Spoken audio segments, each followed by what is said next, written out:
उदारता से श्रवण करने का। बेस ज़्यादा हो गया है, बेस कम करो, आवाज़ क्लियर आना चाहिए। इको कम करो, बेस कम करो। भगवान शिव की कृपा से, उनकी करुणा, उनकी उदारता से ये पवित्र पावन शिव महापुराण की कथा बाबा देवाधिदेव महादेव की कृपा से श्रवण करने का सौभाग्य जयपुर राजस्थान की इस पवित्र धरा पर आप और हमको प्राप्त हुआ है। बड़े भाग्यशाली हैं सभी शिव भक्त भगवान शंकर की जो अनुपम कथा को श्रवण करने के लिए विराजमान हैं, बैठे हैं। कथा मंडप में विराजमान सभी संत साधु,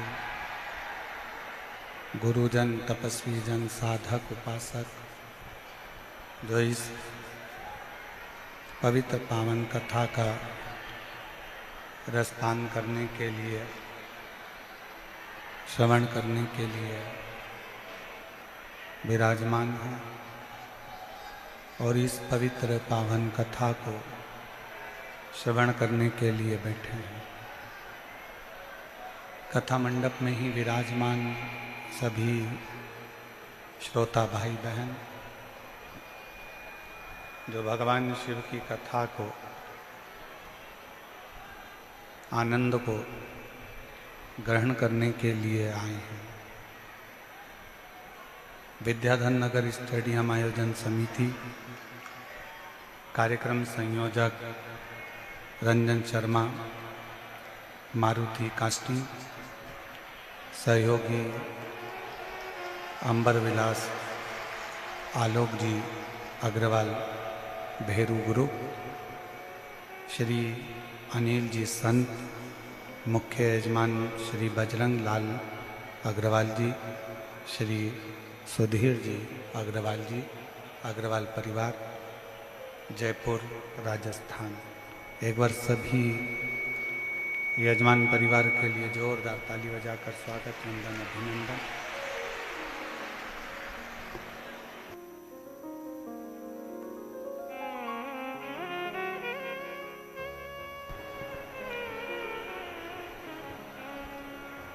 भगवान शिव की कृपा से, करुणा से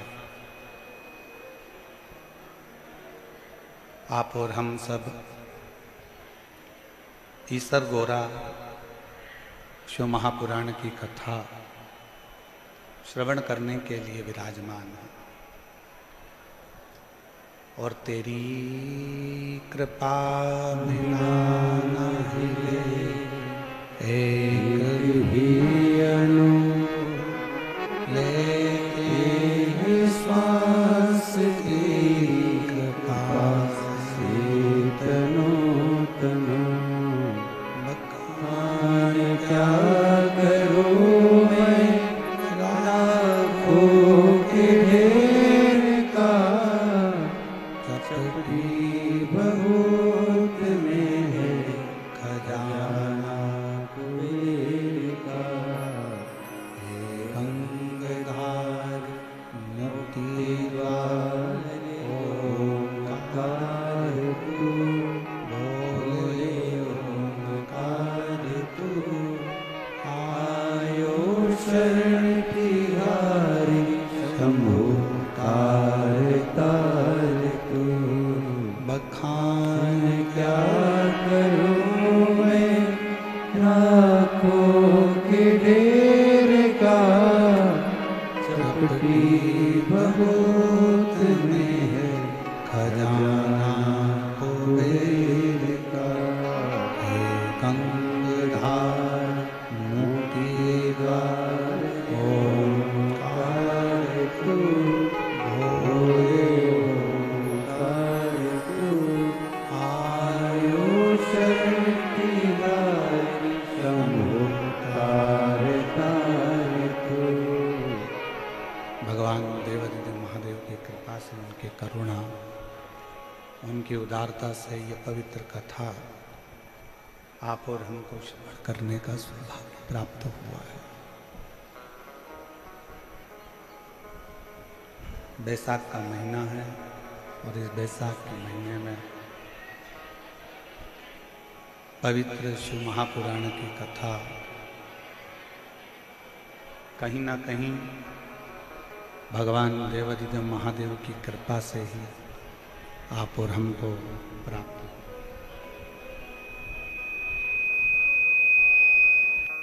एक है विश्वास और दूसरे नंबर पर है भक्ति।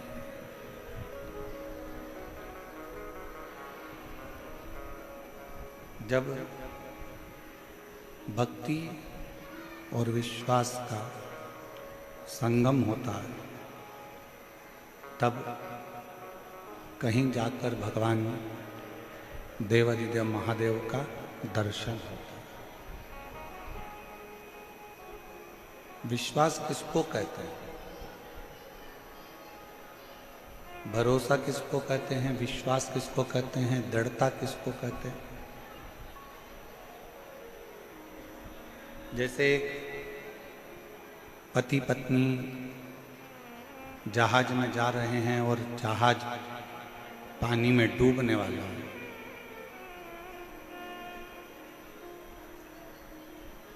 और जहाज का जो मैनेजर है, जहाज को चलाने वाला जो पायलट है, वो कह रहा है कि इस जहाज को खाली कर दो, इसको छोड़ो।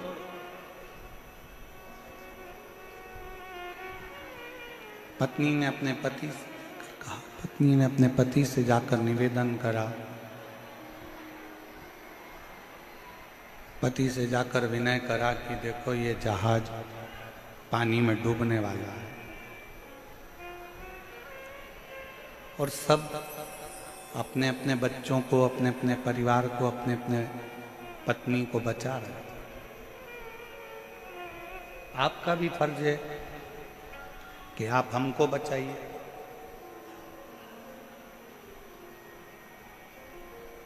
पति समुद्र की लहरों का आनंद ले रहा था।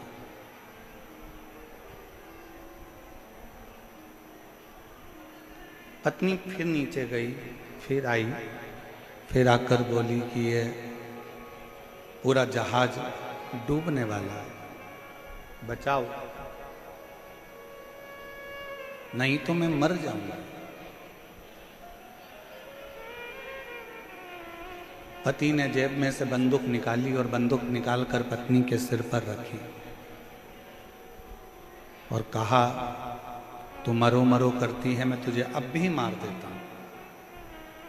एक क्षण की देरी नहीं होगी और तेरे प्राण छूट जाएंगे। पत्नी मुस्कुरा रही है, हंस रही है। पति ने पूछा कि तेरे सिर पर बंदूक रखी है और तू मरने वाली है और तू हंस रही है, मुस्कुरा रही है।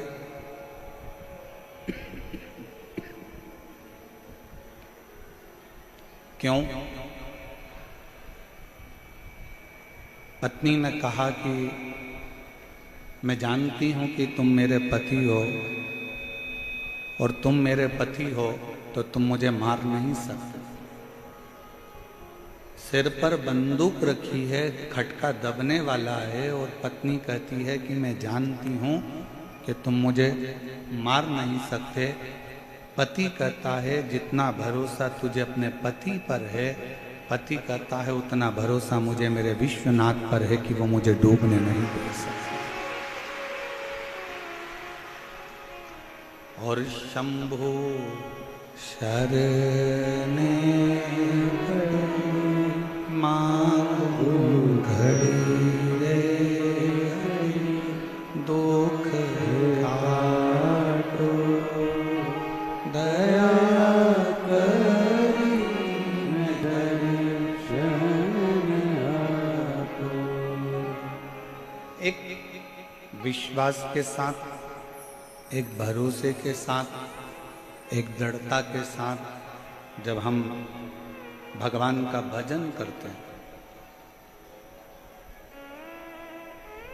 तो उस समय पर यह ना सोचें कि भगवान हमारे सामने नहीं है, ईश्वर हमारे सामने नहीं है।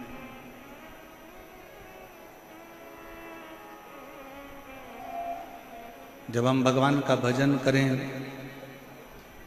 उस समय पर हमारा बुद्धि, हमारा चित्त, हमारा मन ये होना चाहिए कि मेरा शंकर मेरे गाए हुए भजन को सुन रहा है, मेरा शंकर मेरी बोली हुई बात को सुन रहा है, मेरा शंकर मेरे शब्दों को श्रवण कर रहा है। ये विश्वास अपने भीतर होना चाहिए।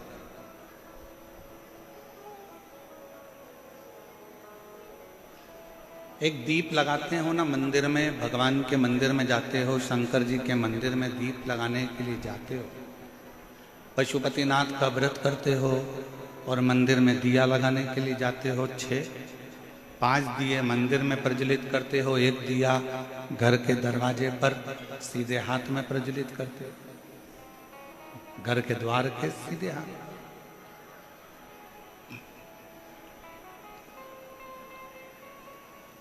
एक एक दिए को जब हम मंदिर में प्रज्वलित करते हैं, 5 दिए, उस समय पर हमारा चित्त, हमारा मन शंकर भगवान के चरणारविंद में होना चाहिए।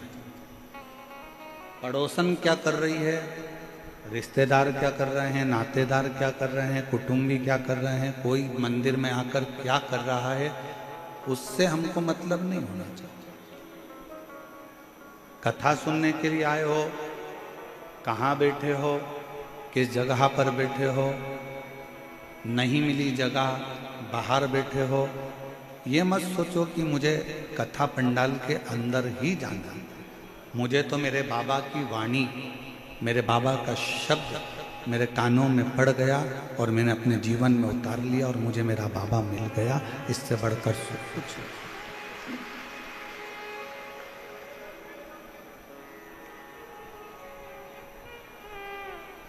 एक प्रथम भगति संतन कर संगा और दूसरी रति मम कथा प्रसंग। पहले नंबर की भक्ति ही यही है कि सत्संग किया जाए, संतों का सानिध्य किया जाए, भगवान की विरल भक्ति को धारण किया जाए।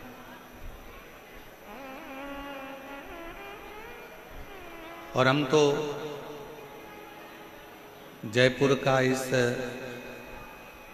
विद्याधर नगर स्टेडियम को देखकर आज हम पूरे जयपुर और जयपुर के आसपास के क्षेत्रवासियों से निवेदन करना चाहेंगे कि पंडाल में और पंडाल के आसपास में जगह नहीं है, कृपया आप लोग अपने घर से ऑनलाइन शिव पुराण की कथा को, ईसर गोरा कथा को श्रवण करें।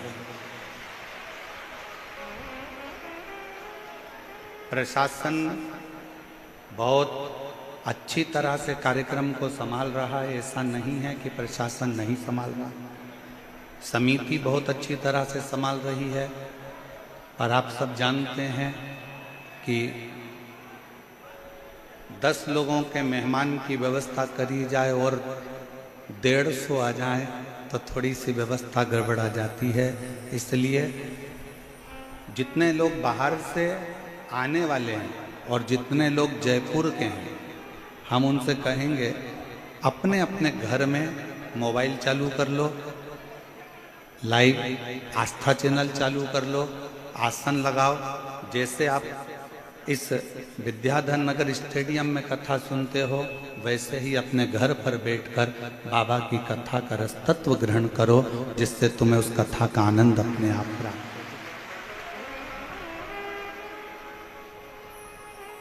कल कथा में सुना था, आप लोगों को बताया था कि एक जैन परिवार ने अपने बेटे के लिए आसन लगाकर टीवी के सामने कथा सुनी और उसका फल उसको मिला।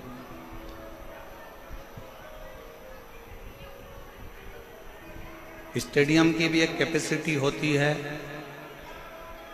और उस स्टेडियम के आसपास की भी एक कैपेसिटी होती है, पर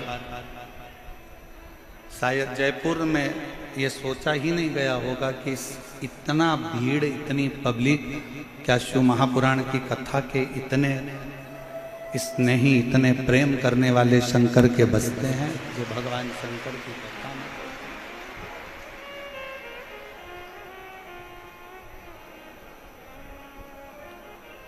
एक भरोसा शिव के प्रति।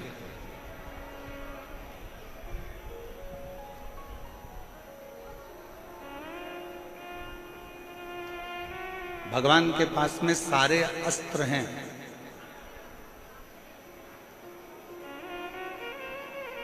भगवान के पास में सारे शस्त्र हैं।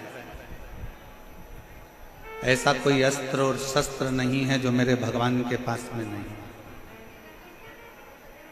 पर उन अस्त्र शस्त्र को पाने के लिए जैसे राम जी ने तप करा तो उनको पाशुपत्य अस्त्र मिल गया था, भगवान कृष्ण ने तप करा तो उनको पाशुपत्य अस्त्र मिल गया था। आप और हम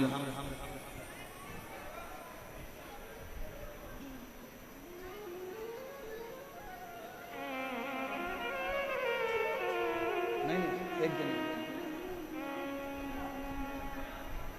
ये सोफा या सोफा लगवा दो।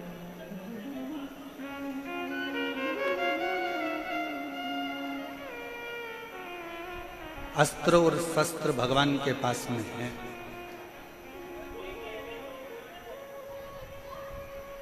और भगवान के पास में जब सारे अस्त्र शस्त्र हैं तो बस भगवान से अस्त्र शस्त्र, जैसे राम जी ने तप करा, साधना करी, जैसे भगवान कृष्ण ने तप साधना करी और अस्त्र शस्त्र प्राप्त किया। आज कलयुग में, कलिकाल में आप और हम इतना तप और साधना नहीं कर सकते कि भगवान से अस्त्र शस्त्र प्राप्त कर सके। सतयुग में तप साधना से, आराधना से, यज्ञ से, त्रेता में, द्वापर में अस्त्र शस्त्र प्राप्त करे जा सकते थे। पर कलयुग केवल एक ऐसा है, इसमें आप भगवान से अस्त्र शस्त्र भले प्राप्त ना कर सकें, पर अगर दिल से भगवान की अगर भक्ति करोगे तो अस्त्र शस्त्र मिले कि ना मिले उसकी गारंटी नहीं, पर दिल से अगर शिव की भक्ति करी तो एक दिन महादेव जरूर प्राप्त हो। एक दिन भगवान जरूर मिले, एक दिन भगवान जरूर प्राप्त हो। और मैंने तेरे ही भरोसे बाबा, तेरे ही भरोसे हवा में उड़ती जावांगी बाबा, डोर हटो छड़ी कटी जावांगी, भोले मैं तेरी पतंग, शंभो मैं तेरी पतंग, हवा बिच उड़ती जावांगी बाबा। हमारे बीच में पूर्व सांसद श्री रामचरण बोहरा जी पधारे हैं, एक बार जोरदार ताली बजाकर उनका स्वागत है।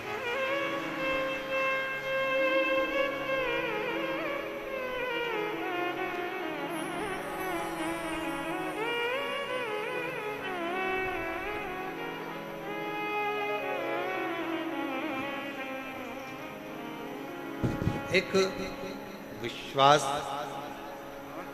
एक भरोसा, एक दृढ़ता, एक समर्पण। हम ये नहीं कहेंगे कि आपको कोई शस्त्र भगवान दे देगा या कोई अस्त्र भगवान दे देगा। महाभारत टीवी पर किस किस ने देखी है? हाथ उठाओ जरा, जिन्होंने महाभारत देखी हो टीवी पर। भगवान कृष्ण ने क्या करा?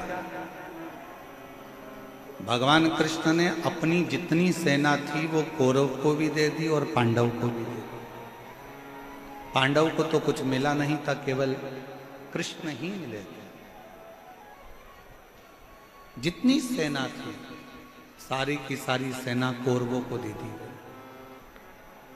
कौरव को दी।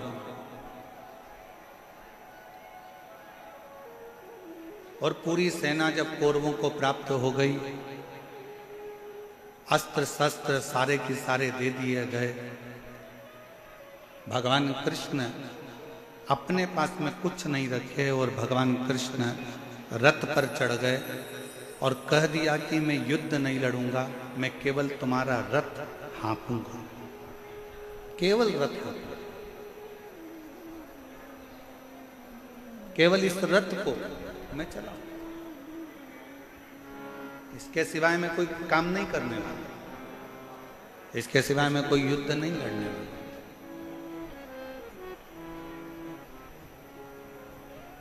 भगवान का काम यही है। भगवान कभी नहीं कहता कि मैं तुम्हें सोना निकाल कर दे दूंगा, भगवान कभी नहीं कहता कि मैं तुम्हारे बहुत सारा धन निकाल कर दे दूंगा, भगवान कभी नहीं कहता कि मैं तुम्हें संपदा ला कर दे दूंगा। और दुनिया में कोई ऐसा बाबा पैदा नहीं हुआ, दुनिया में कोई ऐसा महाराज पैदा नहीं हुआ तुम्हें गड़ा हुआ धन निकाल कर दे देगा। भगवान कृष्ण गीता में वर्णन कर दिया अर्जुन से कि अर्जुन युद्ध तुझे लड़ना है, कर्म तुझे करना है, मैं केवल मार्गदर्शन करूंगा। और यह पक्का है अगर तू मेरे मार्गदर्शन पर चलेगा तो इन कौरवों के युद्ध में तुझे विजय प्राप्त करा कर रहा। आप मेहनत ही ना करो और कहो कि मैंने तो अपनी पत्रिका दिखाई है, अपना हाथ दिखाया है, ज्योतिषों से पूछा है कि मेरे जीवन में तो दुख ही दुख है। अरे महाराज थोड़ी मेहनत तो करो, थोड़ी कर्म की जागरूकता तो रखो, थोड़ा परिश्रम तो करो।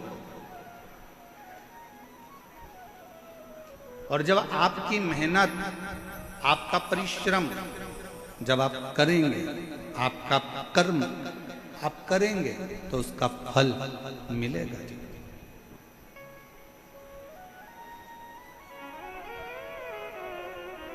आप मेहनत ही ना करो और सोचो कि मेरी दुकान चलती रहे, और दुकान 10 बजे खोल रहे हो, 12 बजे खोल रहे हो, 1 बजे खोल रहे हो, शाम को 5-6 बजे जल्दी जल्दी के चक्कर में विराम दे रहे हो। जितना परिवार से प्रेम करते हो, जितना पत्नी से प्रेम करते हो, जितना बच्चों से प्रेम करते हो, उतना अपने कर्म से भी प्रेम करो, अपनी मेहनत से भी प्रेम करो और अपने परिश्रम से भी।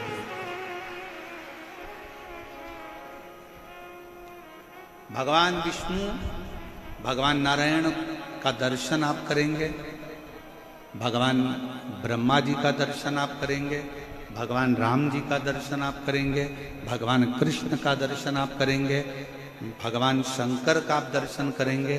सारे देवताओं के दर्शन को उठाकर देखिएगा, ब्रह्मा जी कमल के पुष्प के ऊपर बैठे हैं। ब्रह्मा जी कमल के पुष्प पर बैठे, भगवान विष्णु शेषनाग की सैया पर विश्राम कर रहे। पर केवल एक भगवान देवाधिदेव महादेव को ना तो आप सिंहासन पर बैठे हुए देखोगे, ना कभी शंकर भगवान को आप राज सिंहासन पर बैठे देखोगे, ना आप कभी शंकर भगवान को मखमल के कालीन पर बैठे देखोगे, ना भगवान शंकर को आप कभी कोई सैया पर बैठे हुए देखोगे, कभी ना भगवान शंकर को किसी कोमल वस्तु पर बैठे हुए देखोगे। भगवान शंकर को हमेशा कैलाश पर बैठे हुए देखोगे, या मंदिर में शिवलिंग के रूप में, पाषाण के रूप में आप विराजमान देखो।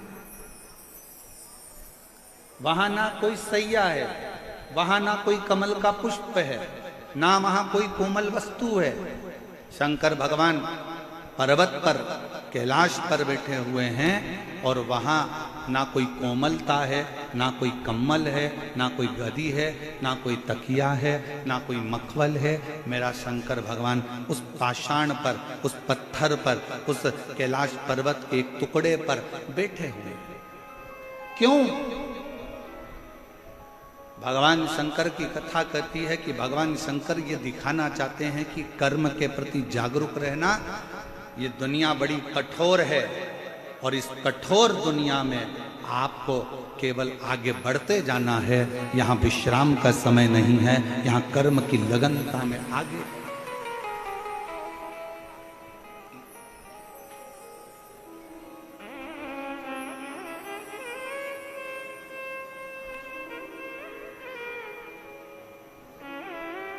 वो एक लाइन आप लोग गुनगुनाते हो कई बार, दुनिया बनाने वाले क्या तेरे मन में समाई तूने काहे को दुनिया।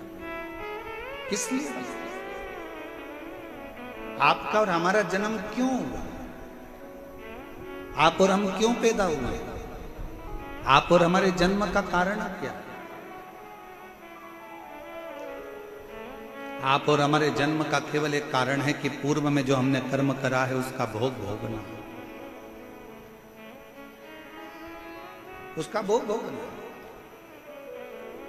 एक महिला ने पत्र लिखा है, उस पत्र में उसने लिखा है कि मेरी शादी हुई, 5 साल मैंने बच्चे के लिए इंतजार करा, फिर डॉक्टरों को दिखाना प्रारंभ करा, ऐसे मिलाकर 10 साल निकल गए।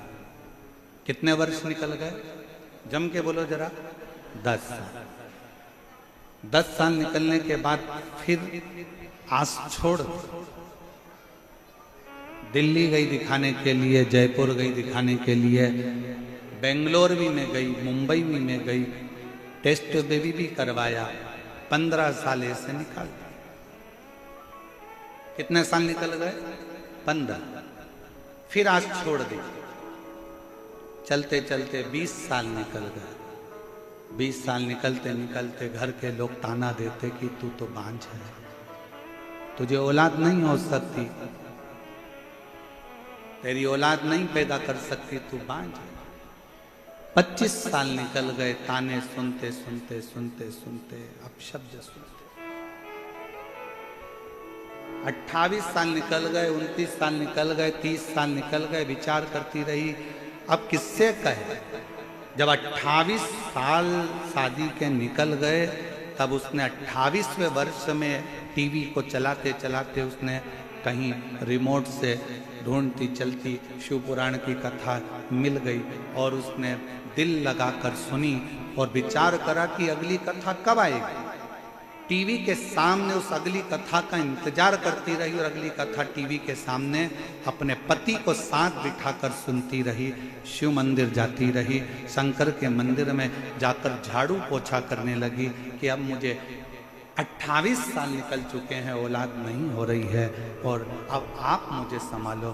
तब शिव की कृपा ऐसी हुई कि 28 साल के बाद पशुपति व्रत का चौथा व्रत था और उसका गर्भ ठहर गया और 30 साल के बाद 28 से 30 साल के बाद उसके घर औलाद। पत्र देखिए।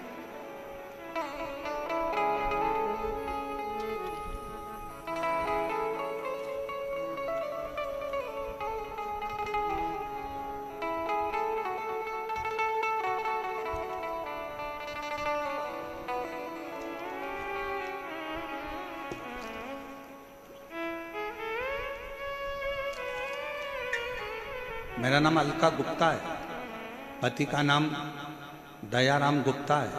मैं अलवर राजस्थान से आया। कहीं बैठी हो तो हाथ हिला सकती हैं, कहीं बैठी हो तो हाथ हिला सकती हैं। और अगर आई हो बच्चे को लेकर तो आ सकते हैं।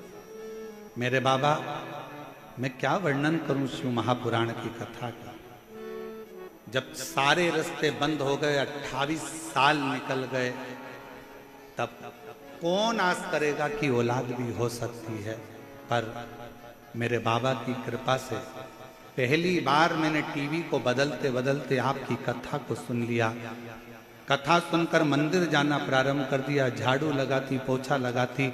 आपने ऑनलाइन पार्थिव शिवलिंग का पूजन कराया, वो करा, पशुपति व्रत करा और पशुपति व्रत का ऐसा प्रभाव बना कि बाबा पशुपतिनाथ ने मुझे जून 2024 में 5वां ही पशुपति व्रत हुआ था और बाबा की कृपा से मुझे पुत्र रत्न की प्राप्ति 28 साल 28 वर्ष। अब विश्वास, भरोसा, दृढ़ता, आपकी भक्ति,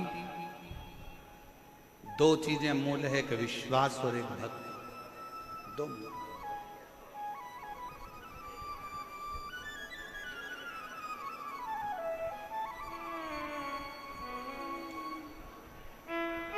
हमारे बीच में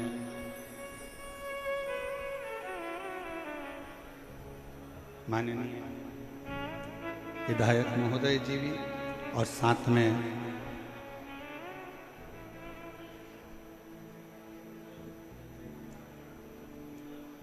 विधानसभा अध्यक्ष वासुदेव देवनानी जी और साथ में हमारे विधायक महोदय श्री वाल्मीकि जी भी पधारे। एक बार जोरदार ताली बजाकर स्वागत वंदन।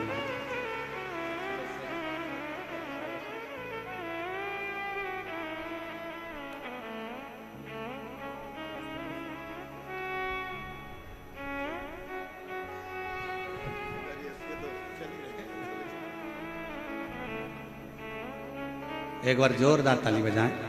माननीय विधानसभा अध्यक्ष श्री वासुदेव देवनानी जी हमारे बीच में पधारे हैं। एक बार जोरदार ताली बजाकर उनका स्वागत। और हमारे बीच में माननीय विधायक महोदय श्री महंत श्री वाल्मीकि जी पधारे हैं। एक बार जोरदार ताली बजाएं। बड़े सहज, सरल और आनंदित, एक युवाओं को सनातन धर्म की ऊर्जा देने वाले, जोरदार ताली बजाकर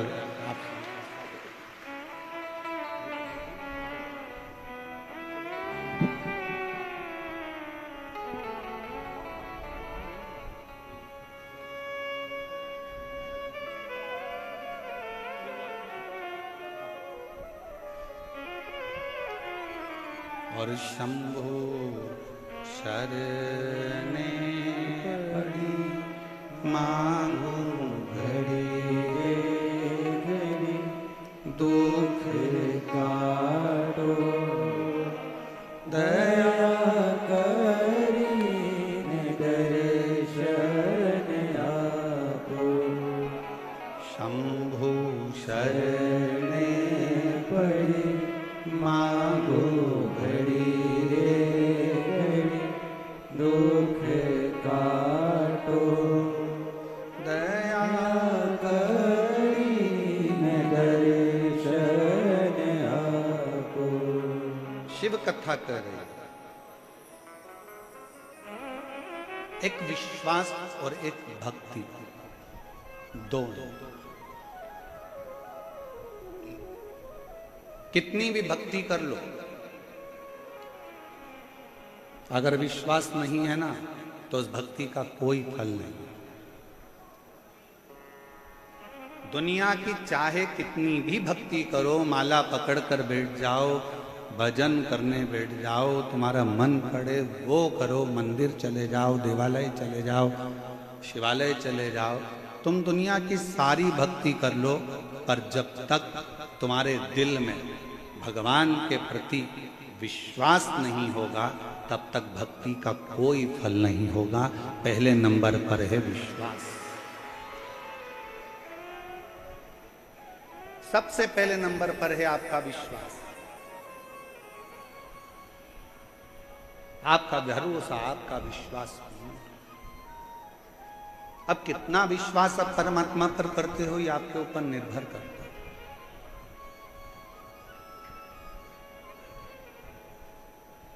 मेरी जीजियां जितनी बैठी हैं जयपुर की और मेरे जीजा जितने बैठे हैं जयपुर के, ईमानदारी से बोलना, एक बच्चे के लिए आप कितने साल इंतजार कर सकते हो? 5 साल, 6 साल, 10 साल, 8 साल, 7 साल, 9 साल, 12 साल, क्या 30 साल तक बच्चे का इंतजार कर सकते हो?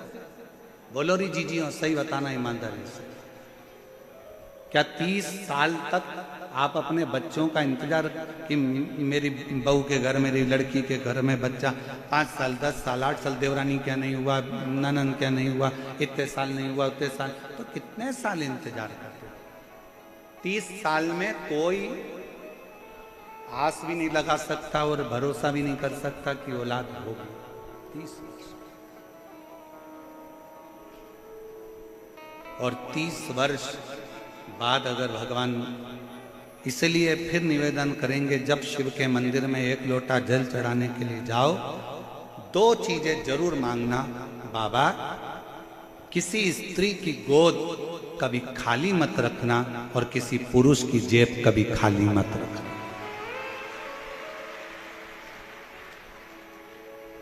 ना स्त्री की गोद खाली हो, ना पुरुष की जेब खाली हो। स्त्री की गोद खाली रहती है तो उसको ताना दे देकर मारा जाता है।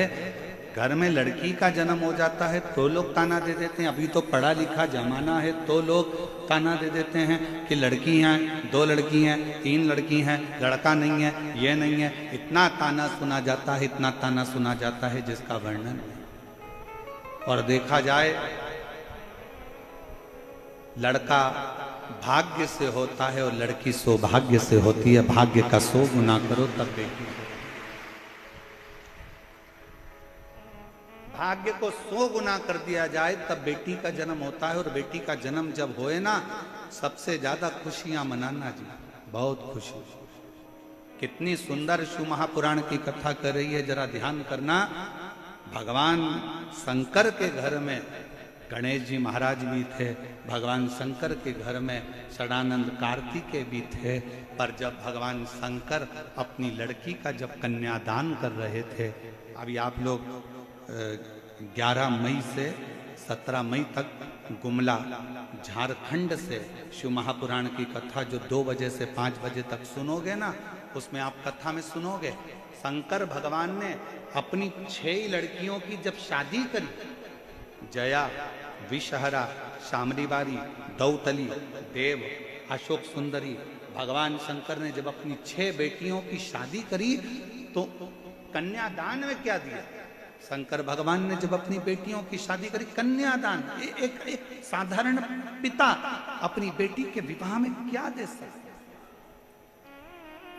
मैं निवेदन करूं, जितने श्रोता भाई बहन अगर आस्था चैनल पर इस कथा को सुन रहे हैं, यूट्यूब फेसबुक पर सुन रहे हैं, और आप सब पंडाल में बैठकर जयपुर की इस पावन प्रांगण में अगर सुन रहे हो, तो गुमला झारखंड में जो 11 मई से 17 मई तक कथा होने वाली है 2 बजे से 5 बजे तक, उसमें प्रत्येक बेटी उस कथा को जरूर सुनना, क्योंकि आप भी शंकर भगवान की बेटी हो। जब वो 6 बेटी का विवाह कर सकते हैं तो आपका भी कर सकते हैं। वो 6 बेटी के दामादों को निभा सकते हैं, 6 बेटी के परिवार को निभा सकते हैं, तो आपके परिवार को भी निभा सकते हैं। उस कथा का स्मरण करिए, उसको समझिए।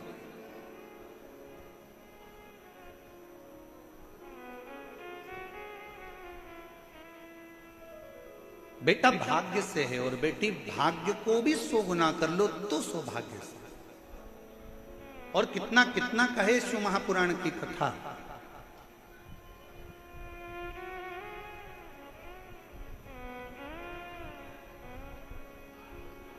बिंदु के प्राण छूट गए थे, गलत कर्म करते करते मरा था, इसलिए प्रेत की योनि में चले गए। चंचुला देवी को मन में आया कि मेरे पति को मोक्ष नहीं मिला,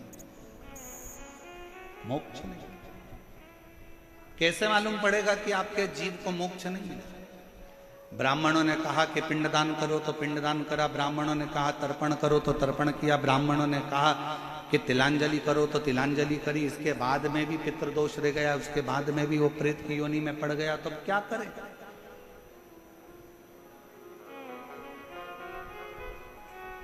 इसलिए सारी समस्या का हल जम के बोलो जरा, एक लोटा जल। बोल बम का नारा है, श्री शिवाय नमस्ते। इसलिए एक लोटे जल की महत्वता कही है। पति के लिए तिलांजलि कर दी, पति के लिए तर्पण कर दिया, पति के लिए सारा कार्य कर दिया। तुमने भी अपने पूर्वजों के लिए, अपने पितरों के लिए कितना कितना करा, ऐसा कोई नहीं है जिसने नहीं करा।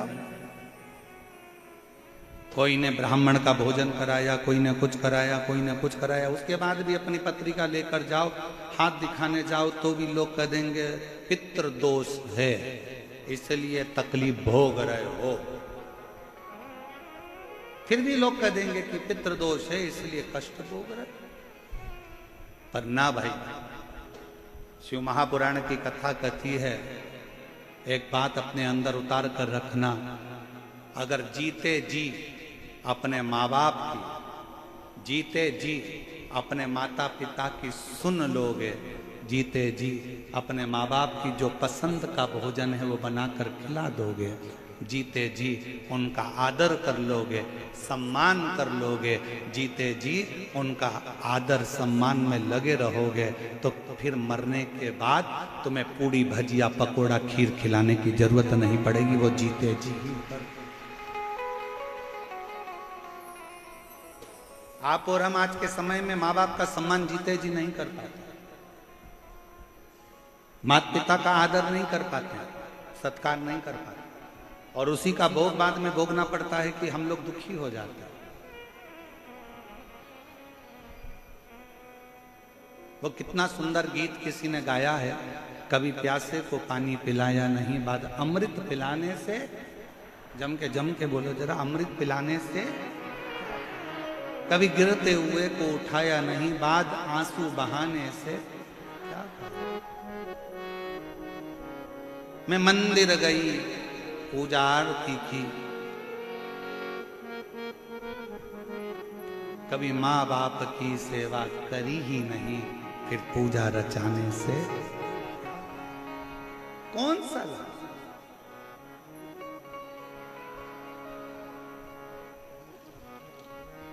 और जो एक धर्म पत्नी का फर्ज है, एक धर्म पत्नी का जो कार्य था वो धर्म पत्नी ने करा। चंचूला ने अपने पति के लिए, बिंदु के लिए जो कर सकती थी सब करा, उसके बाद भी उसका पति प्रेत की योनि से नहीं छूटा। उसके बाद भी नहीं छूट पाया।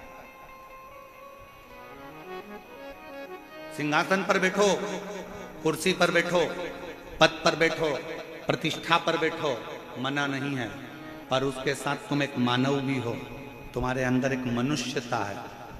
जब पद, प्रतिष्ठा, कुर्सी, सिंहासन जब हमारा चले जाता है, एक सरकारी नौकरी करने वाला भी एक दिन जब रिटायर हो जाता है, और वो सरकारी नौकरी करने वाला जब ऑफिस में अपनी कुर्सी पर जाकर बैठता है तो लोग मना कर देते हैं, अब तुम रिटायर हो गए हो, चलो यहाँ से, अब तुम्हारी नहीं चलेगी। जब तक तुम्हारा सिग्नेचर काम कर रहा है, जब तक तुम्हारे पास में कुर्सी है, सिंहासन है, पद है, प्रतिष्ठा है, उसका सदुपयोग करो। जिस दिन सिंहासन से नीचे उतर जाओगे तो तुमने किसी गरीबड़े के लिए, तुमने जनमानस के लिए, तुमने साधारण व्यक्ति के लिए जो अच्छा करा होगा ना, वो अच्छाई एक ना एक दिन सिंहासन से नीचे उतरने के बाद तुम्हारे सामने आकर खड़ी हो जाएगी कि तुमने ये किया, वो तुम्हारे सम्मुख में आए। हिम्मत बुरे कर्म कर बंदे, वरना पछताएगा, भगवान की आंखों से तू बच नहीं पाएगा, तू बच नहीं पाएगा। अरे ओ अज्ञानी मत करना, अरे ओ अज्ञानी मत करना, तेरे कर्म का फल भी तू ही पाएगा, जैसा किया तूने तेरे आगे आएगा। मत बुरे कर्म कर बंदे, वरना पछताएगा, भगवान की आंखों से तू बच नहीं पाएगा, तू बच नहीं पाएगा। सबसे पहले आप मानव हो, आप मनुष्य हो। दिया किसने? आपकी लगन ने, आपकी मेहनत ने, आपके परिश्रम ने, आपके कर्म ने आपको सिंहासन पर ले जाकर बिठा दिया। आपकी लगनता ने बिठाया है, आपके परिश्रम ने बिठाया। कल कथा में एक बात कही थी, भेरू नाम के बहुत सारे लड़के होंगे, लीलाबाई नाम की बहुत सारी महिलाएं होंगी, एक ही दिन जन्मे होंगे, एक ही वार को जन्मे होंगे, एक ही तिथि को जन्मे होंगे, एक ही समय में जन्मे होंगे। भारत की भूमि पर ही क्या पूरे विदेश में एक घड़ी में, एक पल में लाखों बच्चे, हजारों बच्चे एक दिन में जन्म लेते हैं। पर ईमानदारी से बोलो, सबका भाग्य एक जैसा होता है क्या? जम के बोलो जरा। नहीं, एक जैसे नाम वाले ढेर होंगे, एक जैसे नाम वाले बहुत होंगे, पर सबका भाग्य उसी समय पर जन्मा था तो इसको भी फिर ऊंचे सिंहासन पर बैठना था। मालूम पड़ा उसी पल, उसी घड़ी, उसी क्षण में जन्मा है जिस समय पर तुम जन्मे हो। उसके बाद तुम सिंहासन पर बैठे हो, वो धक्के खा रहा है, वो झोपड़े में पड़ा है, वो कहीं छोटा मोटा काम कर कर अपनी जिंदगी जी रहा है। क्यों? पूछो किसी से कि वो सिंहासन पर बैठ गया जो सोमवार को जन्मा, 12 बजे जन्मा, वो भी 12 बजे जन्मा, वो भी सोमवार को जन्मा, वो भी 3 तारीख को, वो भी 3 तारीख को, वो भी नक्षत्र में, वो भी नक्षत्र में, वो भी घड़ी में, वो भी घड़ी में, सब एक साथ जन्मे। तो फिर एक सिंहासन पर बैठ गया और एक धक्के खा रहा है। उसका कारण क्या है? अर्थात शास्त्र कहता है समय नहीं, तुम्हारा पूर्व का किया गया कर्म तुम्हें सिंहासन पर पहुंचाया है, और तुम्हारा पूर्व का किया गया कर्म तुम्हें नीचे लाकर छोड़। नाम एक जैसा है, समय एक जैसा है, घड़ी एक जैसी है, पल एक जैसा है, सब कुछ एक जैसा है, पर आपका कर्म, कर्म मूल है। हम फिर निवेदन करेंगे, शंकर के मंदिर में जल चढ़ाने से पहले तुम्हारे अंदर विश्वास होना चाहिए, और विश्वास के साथ में तुम्हारी लगनता होना चाहिए। तुमने सोच लिया कि मैं सीए बनूंगी, अब भले एक बार फेल हो गई कोई बात नहीं, एक बार एक सेम नहीं निकला कोई बात नहीं, दूसरा नहीं निकला कोई बात नहीं, मेहनत कर, परिश्रम कर, खूब पढ़, खूब अध्ययन कर, जितना परिश्रम कर सकते हो उतना करिए। रात दिन एक कर दो, अच्छी से अच्छे अध्ययन करो, जितनी अच्छी कोचिंग कर सकते हो उतनी अच्छी कोचिंग करो, और अपने अंदर विश्वास पैदा करो कि मैं सीए बनकर रहूंगी, मैं डॉक्टर बनकर रहूंगी, मैं कलेक्टर बनकर रहूंगी। तो एक दिन कलेक्टर के सिंहासन पर तुम बैठो। अब तुम अंदर से टूट गए, मैं मम्मी मेरा एक सेम नहीं निकला, अब मैं एग्जाम नहीं दूंगी। क्यों नहीं दोगी? करो मेहनत, करो। एक पत्र है, देखिए,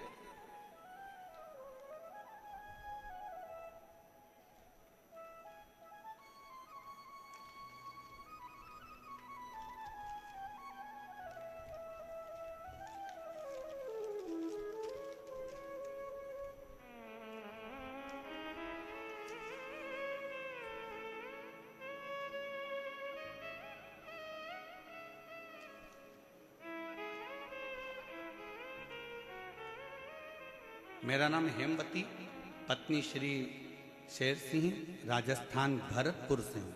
मेरा मोबाइल नंबर ये है, पत्र को एलईडी पर पढ़ सकते हो, आस्था चैनल पर भी पत्र को पढ़ सकते हो।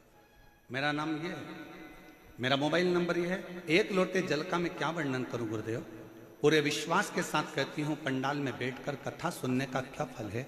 कोई मुझसे पूछे, गुरुजी मैंने पहली कथा कोसी में सुनी, दूसरी कथा 2024 में सीहोर में सुनी। सीहोर अपने बेटे को लेकर गई थी। मेरे 2 बेटे हैं, दोनों की नौकरी नहीं थी, दोनों हताश होकर पड़ गए थे। दोनों के मन में आ गया था कि हम गवर्नमेंट जॉब नहीं कर सकते, हमारी सरकारी नौकरी नहीं लग सकती। मैंने अपने बेटों से कहा, सीहोर वाला महाराज कहता है मेहनत को 4 गुना कर दो, संघर्ष 4 गुना कर दो, परिश्रम 4 गुना कर दो, रात दिन एक कर दो, और आखिरी में एक बेलपत्र शिव को शहद लगाकर चढ़ाओ, परिश्रम का फल जरूर मिलेगा। मंदिर जाओ, एक लोटा जल चढ़ाओ। मेरे दोनों बेटों ने मंदिर जाना प्रारंभ करा, पढ़ना अध्ययन करना प्रारंभ करा, एग्जाम देने के लिए उन्हें अप्लाई करा। आज बाबा के इस प्रांगण में बैठकर छाती ठोक कर कहती हूँ, मेरे दोनों बेटों का गवर्नमेंट जॉब में सिलेक्शन हो गया। मैं दोनों को यहाँ साथ उतार देती हूँ। मेरा पहला बेटा, मेरे बड़े बेटे का सिलेक्शन राजस्थान पुलिस में हो गया, और दूसरे बेटे का सिलेक्शन CISF में हो गया। मैं दोनों के लिए यहाँ प्रणाम करने, धन्यवाद देने के लिए। आपका विश्वास क्या कहता है? आपका परिश्रम मूल है, आपकी मेहनत मूल है।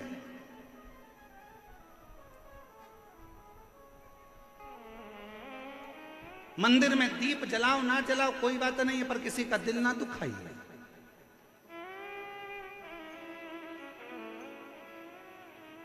आज हमने कथा में शुरू में क्या कहा आप लोगों को कि अगर पंडाल में जगह नहीं है, प्रशासन अपना कार्य कर रहा है, बहुत अच्छे तरह से संभाल रहा है, समिति भी बहुत अच्छे तरह से संभाल रही है, पर घर में 50 लोगों की व्यवस्था हो और 150-200 आ जाएं तो व्यवस्था गड़बड़ा जाती है। इसलिए निवेदन है, जितने लोग बाहर से आने वाले हैं और जितने लोग कथा के माध्यम से, कथा टीवी के माध्यम से कथा सुन रहे हैं या सोशल मीडिया से सुन रहे हैं, मैं जितने सोशल मीडिया वाले उनसे भी कहूँगा, आप न्यूज़ में डाल दीजिए कि अपने अपने घर में रहकर ऑनलाइन आस्था चैनल पर कथा का रसपान करिए, जिससे अपने जयपुर में ये 7 दिन की कथा पूर्ण आनंद के साथ पूरी हो और ईसर गोरा कथा का लाभ सब ले, उसको श्रवण करिए।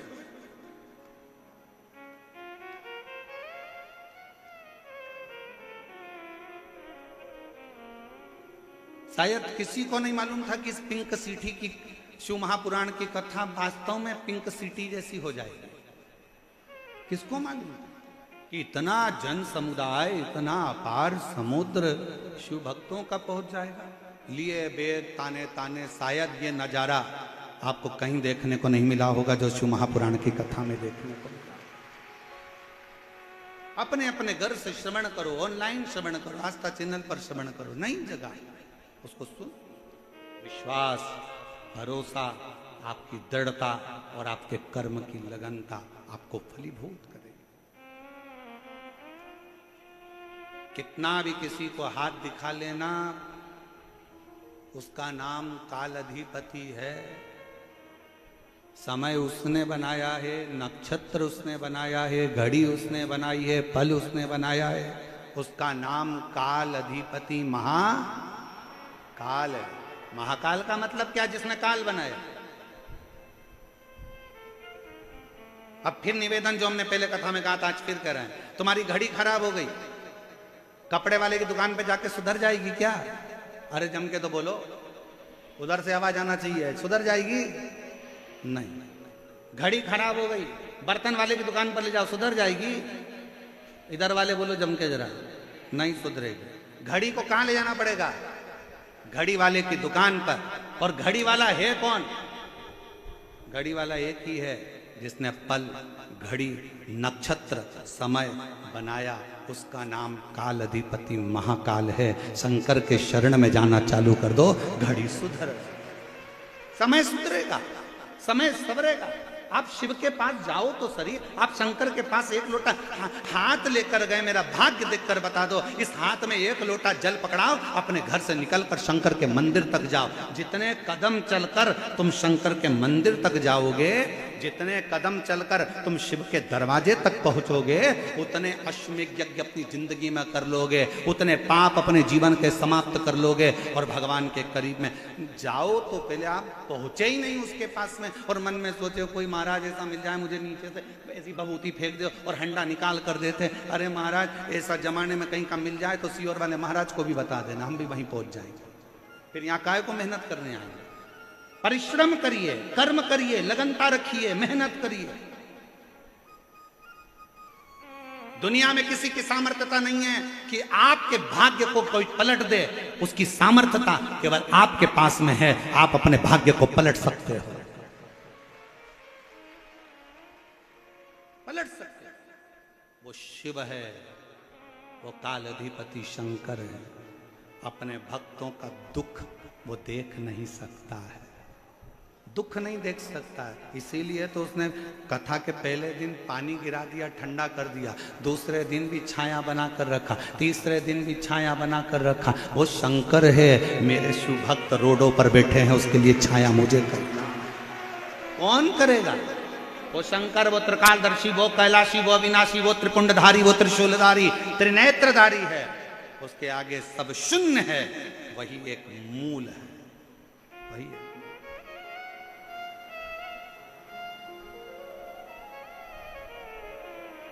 आप कितना भजन कर रहे हैं शिव का? आपका भरोसा, आपका विश्वास, आपकी दृढ़ता क्या कर? और हम तो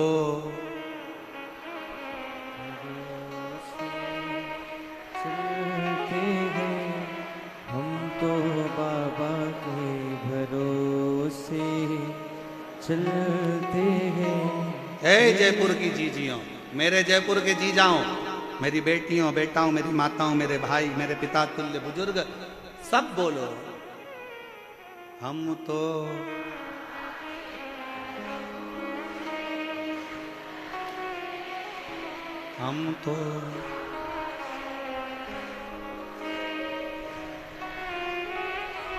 डमरू वाले के भरोसे चलते हैं, काशी वाले के भरोसे चलते हैं, हम तो बाबा के भरोसे चलते हैं। ये दुनिया वाले जलते हैं,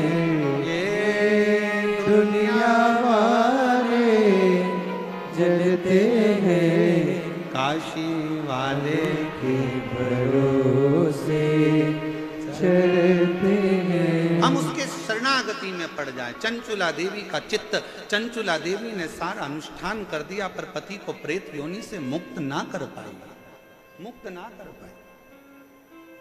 पूरी सामर्थ्यता चंचुला देवी ने जो बन थका सब कर दिया। आखिरी में गोकर्ण क्षेत्र में चंचुला देवी पहुंच गई। वहां एक बुजुर्ग बैठा हुआ था। कौन था बूढ़ा, ये शिव महापुराण में वर्णन नहीं किया कि बुजुर्ग कौन था, पर चंचुला देवी गोकर्ण क्षेत्र में जब पहुंची, पहुंचकर वहां भ्रमण करती करती गोकर्ण क्षेत्र में उसकी आंख से आंसू ढल गया, नैनों से नीर बह रहा था, आंसू गिर रहे थे। जब आंसू गिरे, एक बुजुर्ग ने उसको इशारा कर कर बुलाया, आवाज दिया, ए बहन, ए जीजी, ए बहना, इधर तो आओ।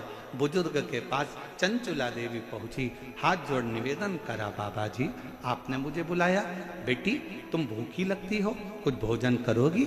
चंचुला देवी ने कहा, बाबा कैसे भोजन करूं, मेरे पति प्रेत योनि में पड़े हैं, उनके लिए मैंने पिंड दे दिया, तर्पण कर दिया, तिलांजलि कर दी, सब कुछ कर दिया, मेरे पति का मुक्ति नहीं हुआ, मोक्ष नहीं हुआ, वो प्रेत योनि से छूटते नहीं है। अरे बेटी क्यों चिंता करती है, क्या तूने कभी काशी का वास करा है? क्या तूने कभी काशी का वास करा है? नहीं, मैं काशी नहीं गई। चंचुला देवी को बाबा ने बिठाया और मुख से बुलवाया। नंदन वन का वो क्षेत्र, काशी को कहते थे नंदन वन, नंदन वन के क्षेत्र का स्मरण करो। चंचुला 5 बार मुख से काशी काशी काशी काशी काशी काशी कहो। चंचुला ने जैसे काशी कहना प्रारंभ करा, मन में काशी बैठ गई और मन में आया कि अब मैं तुरंत यहाँ से काशी जाऊंगी। चंचुला बाबा को प्रणाम करी। कौन आया था मार्गदर्शन करने के लिए, कौन बैठा था? अभी कथा में कहा था, भगवान कृष्ण ने युद्ध नहीं लड़ा, भगवान कृष्ण ने सारे शस्त्र दे दिए, सारी सेना दे दी, मैं युद्ध नहीं लड़ूंगा, याद रखना, मैं केवल मार्गदर्शन करूंगा। और शंकर रूपी गुरु होता ही ऐसा है, वो केवल मार्गदर्शन कर कर तुम्हें मंजिल तक पहुंचा देता है, उन्नति की ओर बढ़ा देता है। शिव रूपी गुरु का काम क्या है? वो मार्गदर्शन करेगा। एक पत्र है, देखिए,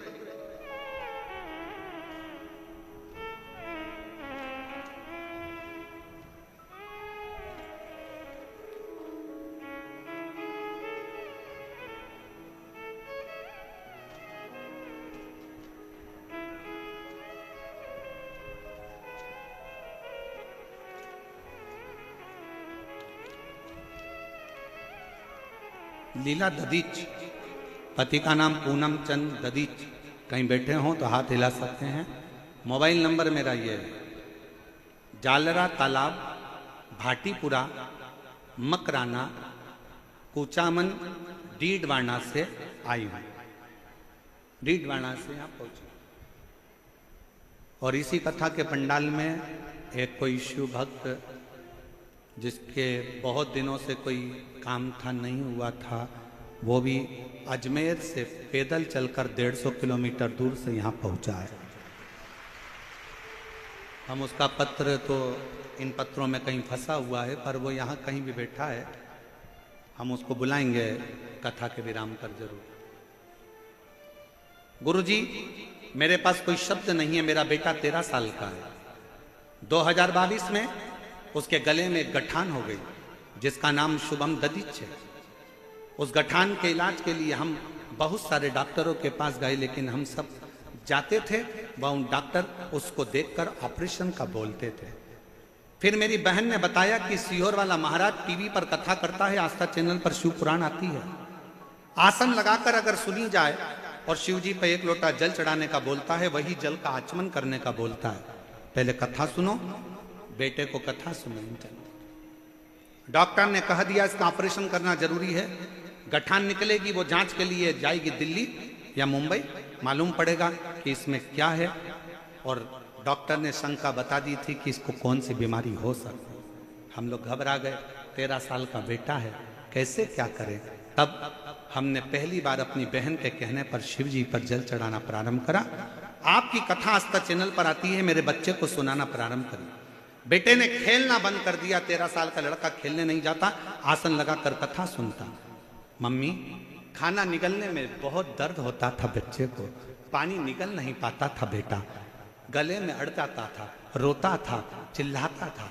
शुभम बेटा मेरा हमेशा चिल्लाता, मम्मी खाते नहीं बनता, पानी निगलते नहीं बनता, मेरा गला तकलीफ दे रहा है।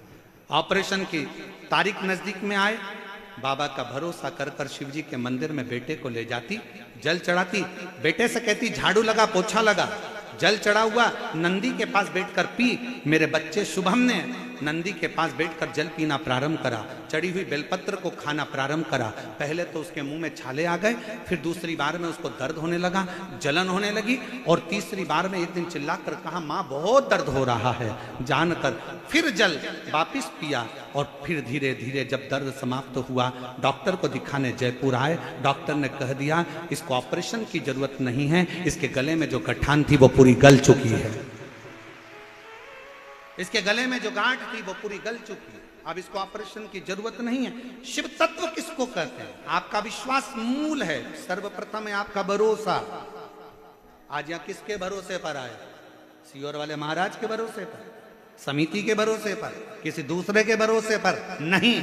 यहाँ कथा सुनने के लिए उस देवाधिदेव महादेव के भरोसे पर आए हो कि मेरा शंकर है, उसकी आश्रितता, उसका भरोसा।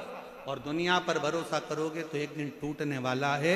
मेरे शंकर पर अगर भरोसा करा तो वो छूटने वाला नहीं है।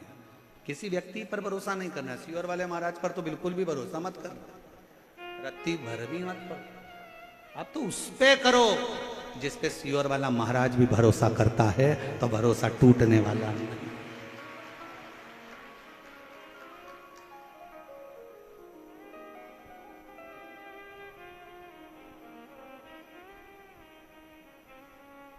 तेरी कृपा का क्या है भरोसा, कब किस पर हो जाए जरा पर कर दो, ओ जरा सी हम पर कर दो। जिस पर भी हो गई। हम गाएंगे नहीं, बेटे बेटे बोलो जरा, तुम्हारी आवाज यहाँ तक आना चाहिए हो। तेरी कृपा का क्या है भरोसा, कब किस पर हो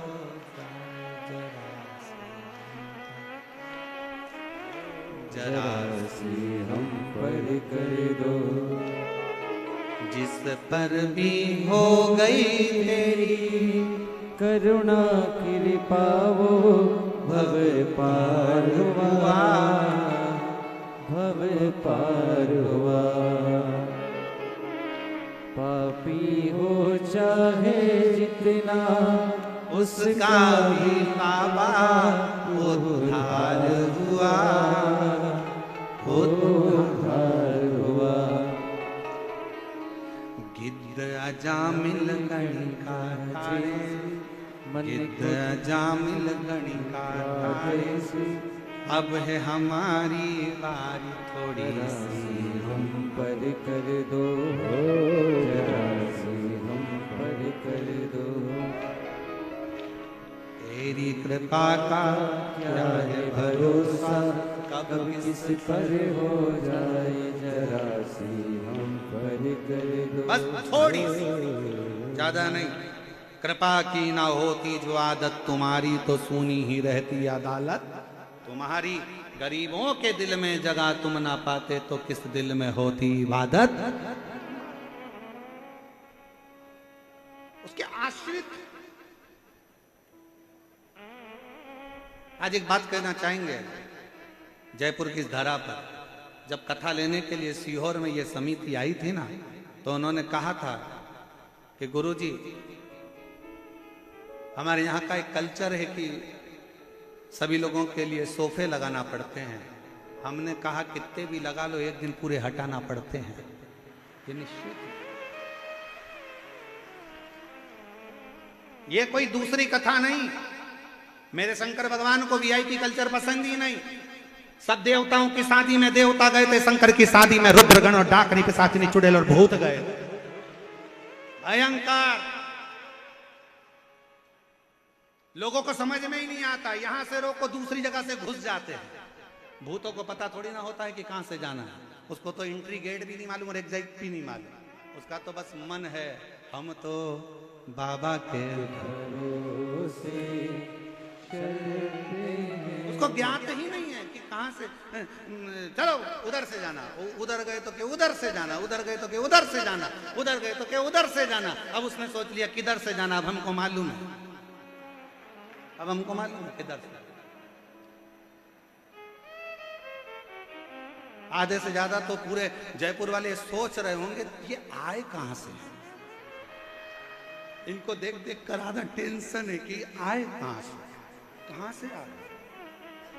हमारे जयपुर के लोग तो बड़े वीआईपी कल्चर वाले, एसी से बाहर नहीं निकलते, डनलफ के गद्दे से बाहर नहीं, सोफा चाहिए और पूरी व्यवस्था के साथ। चलते भी हैं तो पंखा साथ। अब यहाँ ये और अच्छे अच्छे घर के भी फोन लगाकर बोलेंगे हमारी आगे व्यवस्था कर देना। अब उनको क्या मालूम कि ये शंकर जी की कथा है, और अगर शंकर जी से कह दिया कि इसकी आगे व्यवस्था कर देना तो ले जाना तो पड़ोसन को ले जाएगा तुझे। क्या आगे व्यवस्था कर देना। ये शिव है, शिव।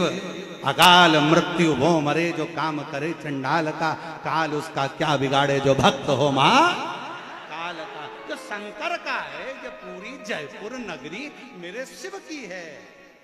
और ये कथा कोई समिति नहीं करा रही है, ये कथा कराने के लिए मेरे गोविंद देव भगवान ने बुलाया है, गोविंद देव जी ने बुलाया। कथा करना है, मुझे सुनना है, मुझे, कोई दूसरा नहीं सुन रहा। कथा शंकर की, कृष्ण राधा रानी गौ के साथ आनंद से बंसी का नाद करते हुए सुनते हैं, वो सुनते। चंचुला देवी काशी पहुंच गई। काशी में जाते से मार्गदर्शन कौन करे चंचुला को, तो मार्गदर्शन करने वाला तो केवल देवादिदेव महादेव बुजुर्ग का रूप रखकर बैठ गए। भगवान का काम ही यही है, मार्गदर्शन करना, आपको बताना कि आपको कैसे जीवन में जीना है, कैसे आगे चलना है, कैसे अपनी जिंदगी की दिनचर्या को जीना है।